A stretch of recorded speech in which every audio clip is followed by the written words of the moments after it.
Well, I'd say first get involved and demand more from our elected officials. Let our elected officials know that we don't want dysfunction in Washington, that we want them to try to find common ground and consensus. We want them to work together. We want them to reach across the aisle. I think they don't hear enough of that. Members of Congress tend to reflect what they hear from their constituents back home. And they tend to hear more from the people who are the loudest voices, the most extreme on either side. And more of us mainstream Americans who want Washington to function in a better way need to stand up and get involved and say so. I go back to service. I think service is the national unifier. It is people coming together from all backgrounds, from all walks of life, from all socioeconomic groups, regardless of party, in common purpose, with love of this country, to give back. We see it so often in times of national tragedy. We just saw it in Boston when we were faced with a terrible tragedy on the day of the Boston Marathon, which really is also Patriots' Day. It's the day of the beginning of the American Revolution, which we celebrate as the beginning of really the birth of our country. Families were together. It was a beautiful, glorious day that was tainted by violence. But what you saw was the best of America. You saw first responders, you saw doctors, nurses, but you saw average citizens helping their fellow citizen. And it was unified. No one said, are you a Republican, are you a Democrat? You saw people coming together, and they were looking for ways to continue to serve in non-tragic situations, in day-to-day life.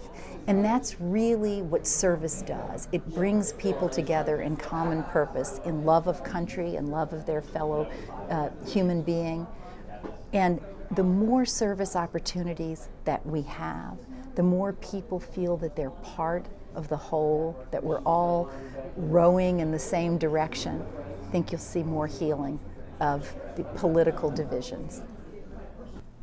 I hope that we will talk about finding more deliberately common grounds where there's opportunity for collaboration between Republicans and Democrats and independents and libertarians, and helping people to appreciate that this American enterprise belongs to all of us, not just one party, and that a good government deserves two strong parties that are able to work together, that will at times have to compromise in order to find viable solutions to complex and intractable issues in society and in the world.